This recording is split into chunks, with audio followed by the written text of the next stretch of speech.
Ouais, bon, ok. Je sais pas très bien par où commencer, ni comment je pourrais vous raconter tout ce qu'on vient de vivre et l'aventure de malade qui s'est passée. Mais on va faire simple. Je te donne d'abord un petit avant-goût de ce que ça a été.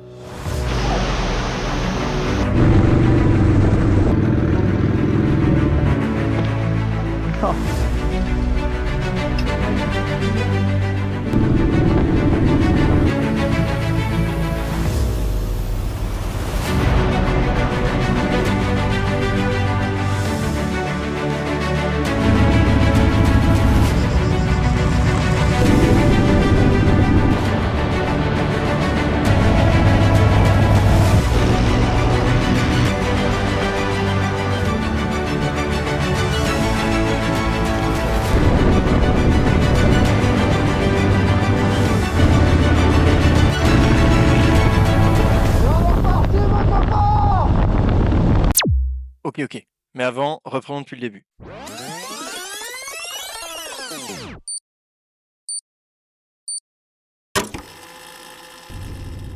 Moi, c'est Elliot, j'ai 22 ans. Et la moto, ça va faire 15 ans que ça fait partie intégrante de ma vie. Je la pratique aussi bien sur la route qu'en off-road.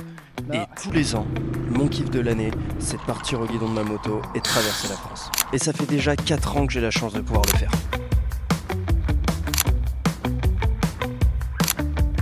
Ok, et le délire de cette année, c'est que je suis pas parti tout seul. Enfin, je veux dire, ça m'est déjà arrivé de partir avec des potes. Mais là, cette année, je suis parti avec un spécimen. Elle, c'est Marie. Elle est belle, elle est intelligente, elle est forte, elle est courageuse, et la moto pour elle, c'est assez récent. Elle va tout juste sortir de son jeune permis, mais t'inquiète pas, elle a de la ressource. Elle passe sa vie en Yamaha R7 et je l'ai même amené faire de l'enduro. Et pour elle, ça va être la première fois qu'elle va partir aussi loin, aussi longtemps, avec une moto un peu particulière qu'en plus de ça, elle connaît pas, elle sait pas où on va dormir et où est-ce qu'on va. Et elle va découvrir toutes les galères du voyage.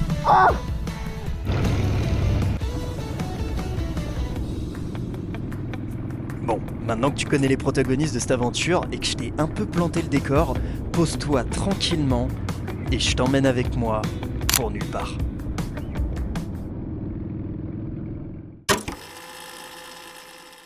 J-1 avant le départ. Il est quelle heure? Il est genre 23h30, on part à 8h demain. Les motos sont pas finies.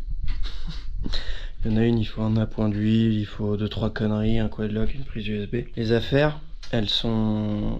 Là, les affaires, je te jugeais, hein. C'est même pas au complet. Ça, c'est les affaires à madame. Bah, y a rien. Ah si, y a un peu qui traîne là-bas. Donc, advienne que pourra, hein.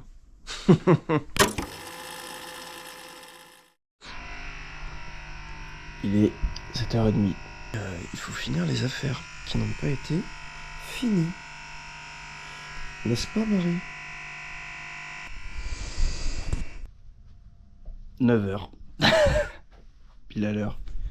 Deuxième sac est prêt, plus qu'à charger sur la moto. Puis on est bon.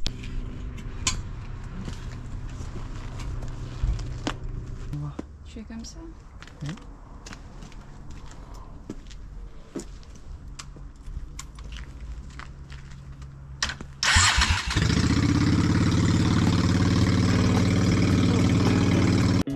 Ouais, ok, je le conçois. Partir en voyage, au début, c'est un peu compliqué, surtout la première journée.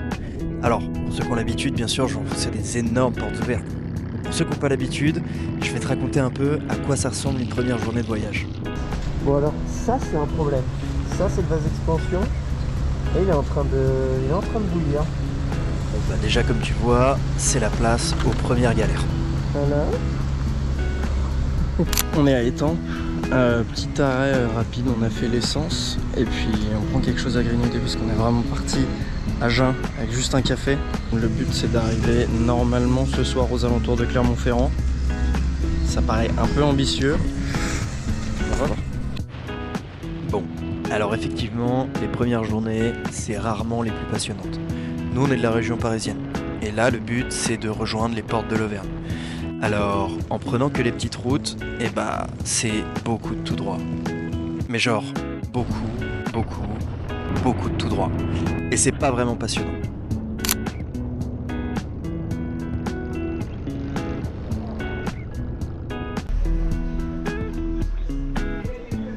dépassé Sully-sur-Loire.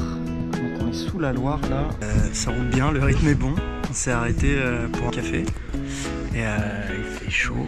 Il fait très chaud. Qu'est-ce que t'en penses? Il fait beau. Tu trouves il fait bon? Et toi, t'as le teint méditerranéen, toi. Rien de passionnant sur les routes, c'est du tout droit.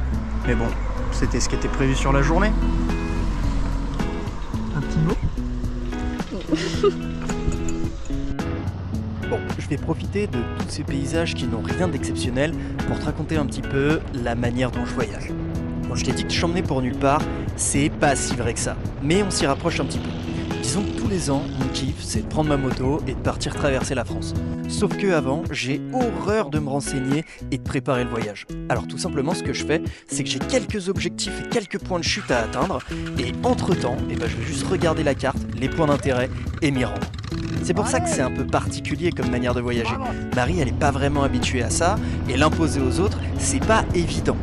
On avait quand même une petite trame directive. On savait qu'on voulait passer en Auvergne et probablement finir dans les Cévennes. On sait pas par où on va remonter, ni ce qu'on va faire entre temps. Et il y a eu pas mal de rebondissements. Bon du son, les emplettes sont faites pour ce soir. J'arrive les motos. Il est 19h. On va essayer de se trouver un camping à 45 minutes de route. Et on aura quasiment atteint l'objectif de Clermont-Ferrand. On sera plus qu'à 1 heure et demie, je pense, même pas, pour demain faire la route des volcans d'Auvergne. Je suis abattu, c'est pas mal. Franchement, là on commence à rentrer dans la partie cool, ça devient un peu montagneux, un peu vallonné. Sinon avant c'était que du tout droit.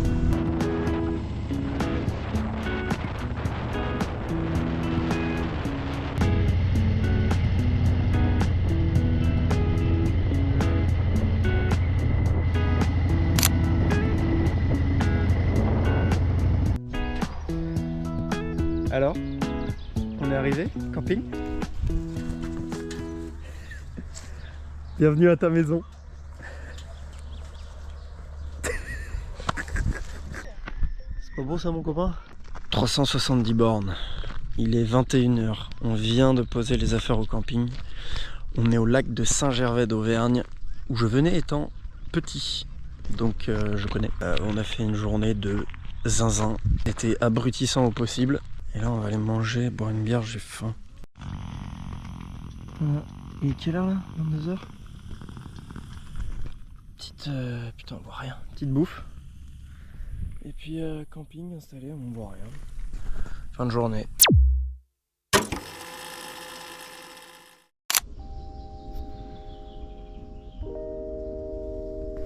Ouais, sale gueule. Ce matin-là, c'était un peu compliqué. Mais on est quand même de bonne humeur et on reprend la route tranquillement. Le but de la journée, c'est de faire la route des volcans d'Auvergne.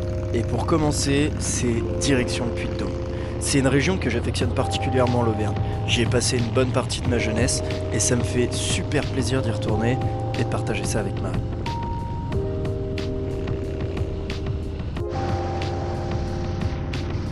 Mais les problèmes vont nous rattraper bien plus vite que prévu.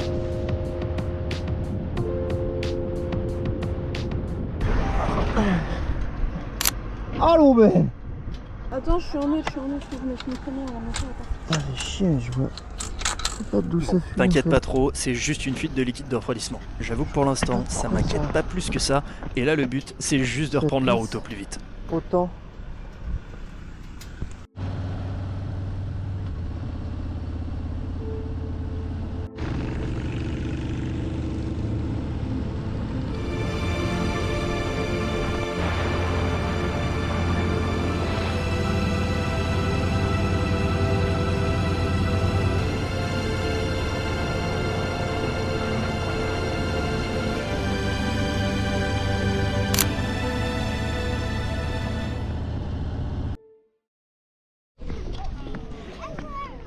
Bon, Dôme maintenant direction le lac d'Aïda pour essayer de se baigner puisqu'il fait chaud mais il y a un gros nuage noir qui est quand même dans le coin.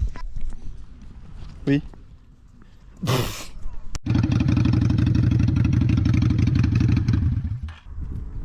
Ça, pas beau toi. Malheureusement, le temps c'est pas toujours ton allié. Et dans ces régions-là, il est changeant hyper rapidement.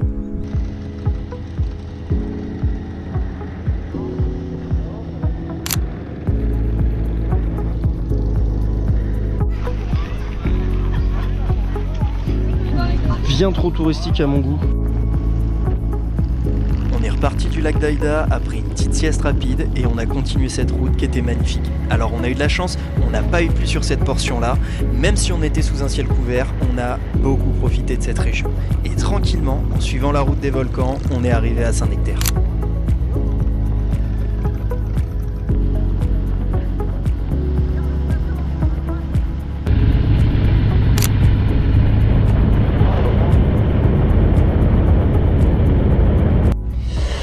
Et bah, je crois qu'il y a une fuite, mon capitaine. Après une petite bière, c'est la mécanique avant la pluie. Tu vois? Parce que là, il pleut. Et du coup, on essaye de réparer. Tranquillement.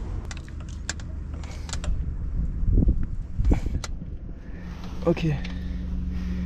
Bon bah, espérons que ça ne fuit plus. C'est 2 gourdes ici. C'est une pour les pilotes et une pour la moto. On a affaire au plus gros changement de programme du road trip pour l'instant, je pense. En gros, on devait faire la route des volcans d'Auvergne, puis faire Clermont-Ferrand, une route, et puis rattraper les Cévennes.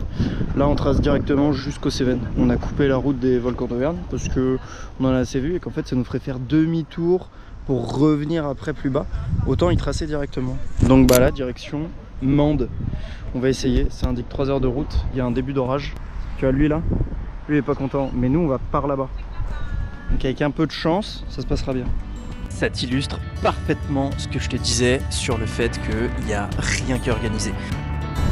Nous là, on évite toute la pluie. Alors le projet il était un peu ambitieux, c'est sûr. On était déjà en fin d'après-midi et on se lance pour 3 heures de route. Mais on le regrette pas du tout, ça nous a fait prendre des routes incroyables et traverser des régions magnifiques. Mon tu visites la France, mec. Mon ta père, elle va visiter le pays, c'est incroyable. Tu vois, pour moi, c'est ça le voyage. C'est l'imprévu, c'est l'inconnu. Changer de plan au dernier moment pour complètement remettre en question son voyage, sans savoir ce qu'on va louper et en même temps sans savoir ce qu'on va gagner. On se passe juste sur la carte et on se pose la question de et pourquoi on ferait pas ça? Et je pense que c'est ça le plus important, c'est de se permettre cet aléa. Alors, ça réussit pas tout le temps, on est d'accord. On aurait pu avoir des mauvaises surprises et au final faire juste 3 heures de route compliqué. Mais si tu ne permets pas ce risque d'essayer, au final on serait même pas parti de chez nous. Et c'est justement en prenant ce risque que le voyage y prend toute sa substance.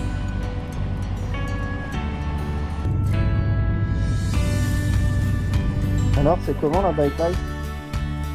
C'est dingue. Ce soir, on se la met.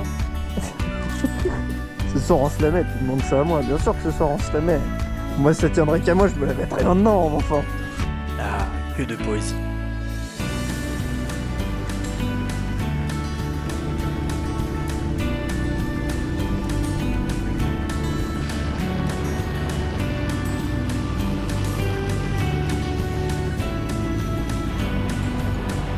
Il fallait bien un peu de malheur dans tout ce bonheur. Alors la journée, c'est pas vraiment fini comme prévu. Là sous la flotte, c'est pas marrant. Bon, je viens d'arriver au camping sous la flotte. Celle-là a arrêté de fonctionner. Une merde dans le carbu où elle a pris de la flotte dans le filtre à air. Et le camping là, c'est genre sur une colline. Pour monter, ça fait l'enfer. Je tout fais cirer, je fais gueuler la moto et tout, je réveille tout le monde. Bon, on va monter le camping au plus vite, histoire d'être au sec. Mais le camping, ça sonnait comme une bonne idée, mais la montée comme ça en bitume humide, pas agréable. Bon, camping monté, la vue est quand même pas dégueu. On a mis là, tu vois. T'as le tarp tendu au-dessus pour qu'on fasse la cuisine ici au sec. C'était un peu la galère, mais on l'a fait. Ça manque d'une petite lichette de délirium dans le cassoulet.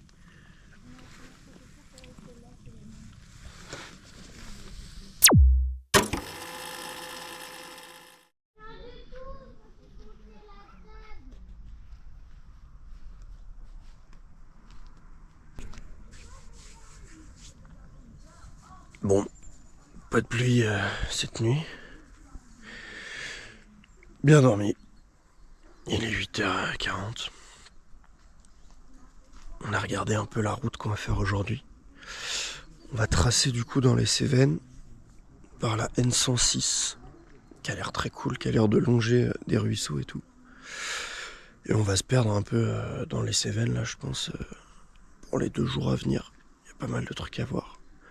Des grottes, des falaises, des trucs comme ça. On a perdu 10 degrés là. On a fait 15 degrés. On doit être un peu haut en altitude. Et bah je te jure qu'à ce moment-là, je faisais pas si bien dire. On a continué notre route, on est arrivé à Mende en 1 heure et on a commencé à longer la N106.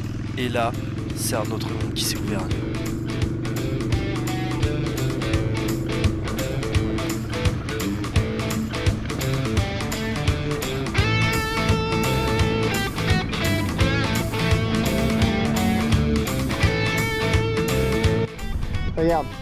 Regarde, quand on te dit, là c'est paradis là.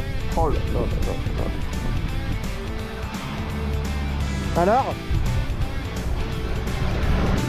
Et là, comme d'hab, on regarde le GPS et on voit qu'a priori il y a une cascade. Alors on s'est dit qu'on allait y aller.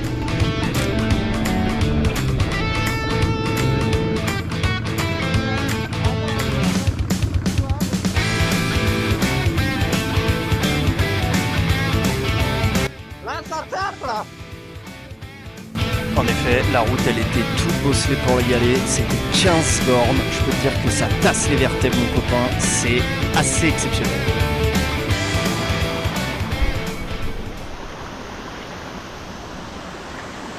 Ah belle cascade. Non Elliot, là t'es pas encore à la cascade, je crois que t'as pas bien compris.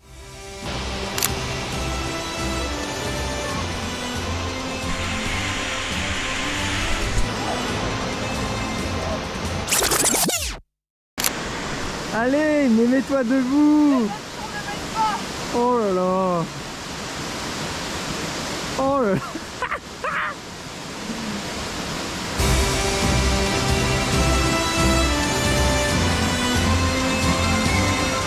Ah mais c'est bon là. Bon ok, là j'en fais peut-être un petit peu trop. Problème.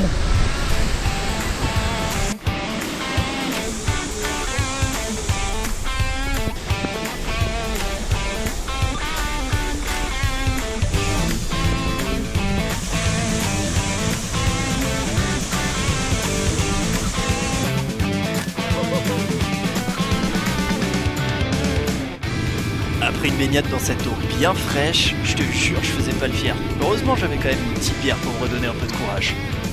Alors, on a repris les motos et on est parti continuer à se perdre sur les petites routes envoûtantes au paysage magnifique. On a grimpé la colline et on est arrivé sur les hauts plateaux des Cévennes. C'est hyper marrant. Une fois là-haut, on ne soupçonne pas du tout qu'il y a d'autres paysages plus en contrebas. C'est du tout plat sur des hautes plaines. C'est hyper impressionnant. Et puis on est redescendu tranquillement dans la vallée.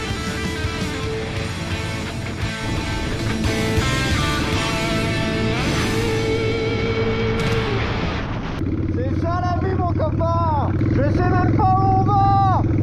C'est incroyable. À la découverte de l'état sauvage. Oui, oui, oui, oui. Oh, maintenant je respire. Putain. Non mais déjà t'es pas mis sur le bon. Putain mais qu'est-ce qu'elle est con. T'as écrit in et out. Ah bah pourquoi t'as ouvert out aussi là? Bah parce que le dernier truc que j'ai fait c'est quoi? C'est de le démonter peut-être. Ah bah ouais. C'est peut-être mieux. Appuie, touche à rien. Genre ne touche à rien, souffle juste dedans. Sur le polo, ça me réveille. Je vais faire pipi. Moi.